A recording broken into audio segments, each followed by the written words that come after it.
Eh, Porfa, me confirma si puedes ver la pantalla. Sí, ya se está viendo la pantalla, la diapositiva. Ok, perfecto. Chévere. Bueno, Cleimar, el día de hoy vamos a continuar con este tema de la oferta y la demanda. Sin embargo, vamos a hablar un poco sobre la elasticidad precio de la demanda. Vamos a hablar sobre la oferta, que no pudimos conversar en la última clase, y también sobre la elasticidad precio de la oferta. Esto tiene que ver fundamentalmente con la continuación del tema de oferta y demanda, que de alguna forma lo pudimos contextualizar el corte pasado. Quería preguntarte, eh, ya las notas están corregidas y todo, pero ¿cómo te fue en la actividad 2 con respecto a las preguntas de investigación? Profesor, sabes que yo tengo un problema, es que no me dejan ingresar al sistema. Ya me comuniqué con el instituto, pero no puedo revisar nada, o sea, está como caído. Ah, el sistema, la plataforma. Ajá, exacto. Me parece muy raro, pero es para todas las materias. Sí, o sea, no me abre nada, no Ah, puedo ver nada. sí, debe ser que están haciendo algunos cambios en la plataforma, porque como están haciendo una remodelación, una reestructuración del tema de los capítulos, del tema de la interfaz, así como también de la planilla de notas, entonces es posible que esté sucediendo eso. Ah, sí, puede ser eso. Sí, Pero es en mi laptop y en la computadora ni en el teléfono, o sea, pero en otro teléfono sí abre. ah, debe ser algo con el tema de la dirección web, no sé. Yo no manejo tanto el campo informático, pero me imagino que debe ser algún problema de ese estilo. Sí, puede ser eso. Ujú. De igual forma, el material complementario que yo envío para esta materia lo hago por el grupo, sí, por el grupo de WhatsApp, que fue el libro que envié el día Sí, de ayer. Ajá. sí, yo lo revisé. Vale, perfecto. Entonces vamos a dar comienzo a la clase del día de hoy. Eh, Vamos a conversar sobre la elasticidad precio de la demanda. La elasticidad precio de la demanda la podemos eh, conceptualizar como una medida de sensibilidad de la cantidad demandada de un bien ante los cambios en el precio de ese bien. Se conoce también como elasticidad punto. Por lo general, la elasticidad precio de la demanda la vamos a configurar a través de una fórmula, que es la que estamos viendo a continuación, que tiene que ver con las cantidades demandadas del bien 2 menos la cantidad demandada del bien uno sobre el precio del bien 2 y el precio menos el precio del bien uno que multiplica al precio del bien uno entre la cantidad del bien uno. ¿Cómo se clasifica la demanda según el coeficiente de elasticidad-precio? Como podemos observar, tenemos cinco clasificaciones. Tenemos la demanda perfectamente elástica, que podemos denotar con esa recta de X. También tenemos la relativamente elástica, que es por lo general mayor a uno. La unitaria es cuando es igual a uno. La perfectamente inelástica cuando es igual a cero. Y la relativamente inelástica cuando es menor a uno.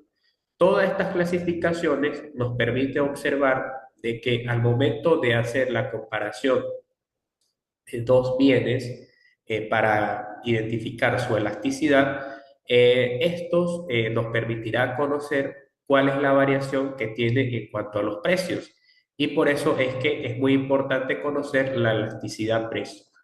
Siendo un poquito más, para ejemplificar un poco más este tema y no ser eh, tan teórico, si vamos a la vida real, nosotros tenemos bienes que pueden ser perfectamente elásticos como aquellos bienes que pueden ser perfectamente inelásticos.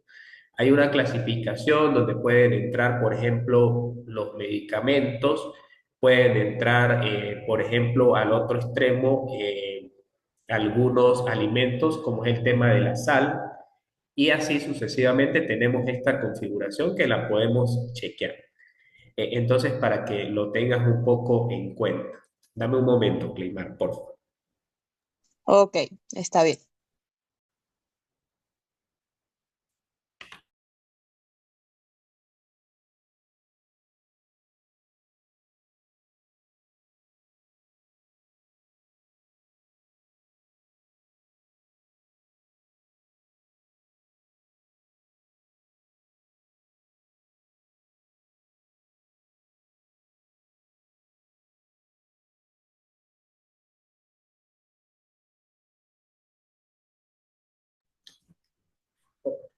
Ok, Cleimar.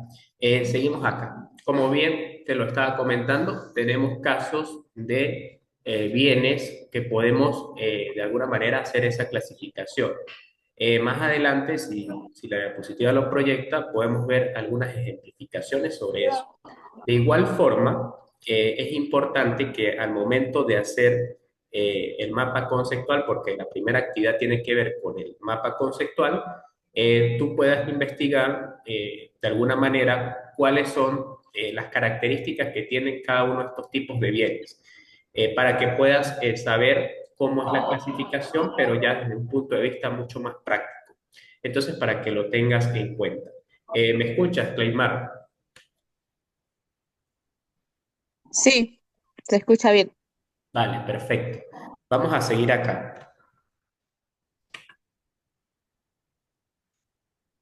Acá podemos ver la relación entre la elasticidad precio Hey, de la demanda y el ingreso del vendedor. Creo que se está sumando a la sesión de trabajo. No sé, no puedo ver el nombre. Dice iPhone. Si puedes presentarte, pues sería importante. buenos días, profesor. Es Víctor Miguel Fernández. Ya, no te puedo escuchar. ¿Quién es? Víctor. Ah, Víctor. Ah, bienvenido, Víctor. Creo que es la primera clase que te sumas, ¿verdad?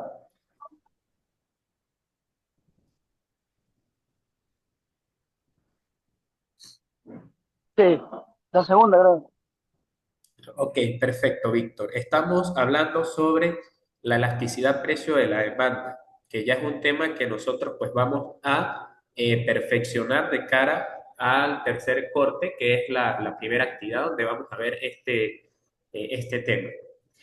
Como bien se lo estaba comentando a Claymar, nosotros podemos hacer una configuración entre la relación de la elasticidad precio de la demanda y el ingreso del vendedor, que lo podemos graficar mediante estas ejemplificaciones gráficas, como ustedes pueden verlo. Quizás es un poco técnico porque esto pues requiere un poco de conocimiento más neto en economía, pero como lo pueden observar, acá están unas curvas, están eh, unas gráficas donde podemos visualizar cómo es su efecto. Ya lo vamos a ver más adelante de una manera un poco más práctica.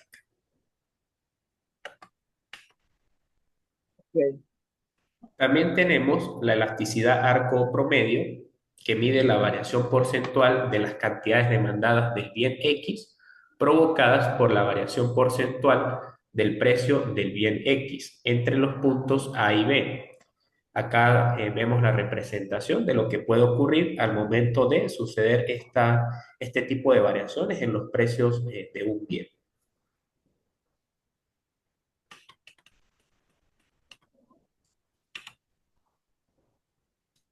Ahora bien, la elasticidad de ingreso de la demanda se configura o se obtiene dividiendo la variación porcentual de la demanda de un bien entre la variación porcentual del ingreso. Y fíjense cómo se puede hacer esta clasificación. Cuando la elasticidad de ingreso es mayor a 1, el bien es un bien normal de lujo.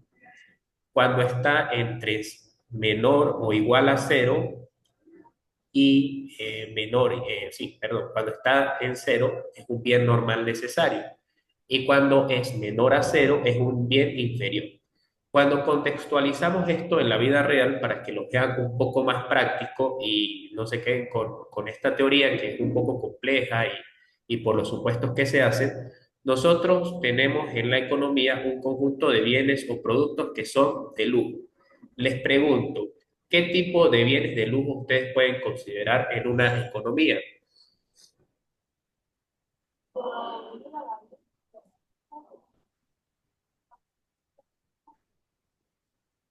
Por ejemplo, la respuesta la tenemos muy fácil. Cuando vemos la pantalla de Víctor, ¿qué podemos leer? El nombre. iPhone. Exactamente, Cleymar. ¿Consideras que el iPhone es un bien normal de lujo? Sí, al igual que los No, carros, las casas, un apartamento. Exactamente. Es decir, eso nos está diciendo de que en primera instancia son bienes normales de lujo, van a tener una elasticidad ingreso mayor a uno y eso significa de que en grandes ocasiones o por lo general son bienes que cuestan adquirir al conjunto de la sociedad. ¿Por qué? Porque tienen un precio relativamente elevado a lo que pueden ser otro tipo de bienes y eso es importante considerarlo al hacer esta, digamos que contextualización o esta configuración de los bienes. Cuando hablamos de un bien normal necesario es el que vamos a encontrar eh, en una clasificación de cero. Y acá sí ya podemos agrupar un conjunto de bienes o productos que convencionalmente lo encontramos en la sociedad o en una economía y que curiosamente pues eso también va a va a depender su consumo en función del ingreso que tenga la persona. Por ejemplo, como ley económica fundamental, mientras nosotros tengamos mayores ingresos, mientras nuestros sueldos y salarios sean mayores, pues la persona o el individuo es mucho más propenso a incrementar su consumo, adquirir bienes que con anterioridad podía considerarse de lujo y ahora pasan a ser un bien normal. Puede ser que cuando, no sé, un ejemplo, yo obtuve mi título y salí al mercado laboral en las primeras de cambio, pues yo consideraba que, no sé, adquirir una moto era un bien de lujo. Pero ya posteriormente, cuando ya de alguna manera me acomodé, fui subiendo niveles, escalafones, eso me permitió tener una vida mucho más tranquila o mucho más acomodada económicamente y eso me permitió adquirir un bien que anteriormente se veía como de lujo. Y así podemos hacer un sinfín de percepciones que nos permite clarificar cómo es este tema de las clasificaciones. Ya cuando vemos un bien inferior, que es menor a cero, pues tienen que ver con aquellos bienes que de alguna manera son sumamente económicos, que no generan mucha preocupación a la hora de hacer un gasto. Entre esos tenemos, por ejemplo, tenemos bienes como la sal, en el caso de los alimentos, que por lo general van a tener un precio relativamente económico y que también lo vemos en abundancia. Y esto es muy importante que lo tengan en cuenta porque también la clasificación se puede ver desde este punto de vista. ¿Por qué?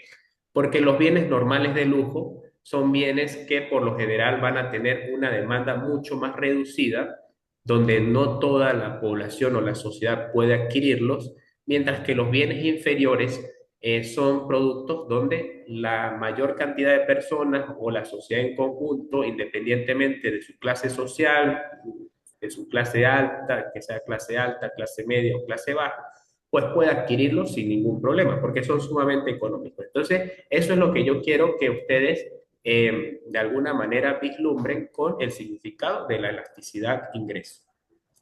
Chicos, ¿alguna pregunta, alguna duda? no, Ok, seguimos acá. También tenemos la elasticidad cruzada de la demanda, que es cuando dos bienes X y Y se relacionan. La elasticidad cruzada es una medida de sensibilidad de la demanda de un bien X ante cambios del precio de otro bien. Podemos ver acá también una clasificación donde observamos que una elasticidad cruzada mayor a cero significa que son bienes sustitutos. Cuando la elasticidad cruzada es igual a cero, son bienes independientes. Y cuando la elasticidad cruzada es menor a cero, los bienes son complementarios. Ahora bien, les hago una pregunta que básicamente se relaciona a la clase de hace 15 días donde estaba Claymar y donde hablamos sobre los bienes sustitutos y los bienes complementarios. Claymar, a ver si lo recuerdas. ¿Qué ejemplo tenemos de bienes sustitutos que se relacionan? Que un bien puede sustituir al otro. Era lo de la azúcar y la sal. No, No me acuerdo, no me no, acuerdo muy bien. no, el azúcar y sal no, porque son bienes antagónicos. Ok. Bien, cumplen una función muy, muy diferente. Víctor quería decir algo. No, no. Ah, ok, perdón, pensaba que ibas a decir algo. Los bienes sustitutos son bienes, es un tipo de bien que nosotros podemos utilizar para sustituir la necesidad o la función de otro. Por ejemplo, sería el azúcar con la panela. Esos son bienes sustitutos, porque en aquellas épocas, cuando había la crisis generalizada de la economía, no sé si recuerdan de que el azúcar estaba muy escasa, no se conseguía o si se conseguía era excesivamente cara, entonces las personas prefirieron adquirir panela para satisfacer su demanda o su necesidad de dulce o de azúcar, ¿sí? Por ejemplo, en vez de hacer un café con azúcar, se hacía un café con panela. No sé si llegaron a tener esa situación en sus casas o supieron de algunas familias.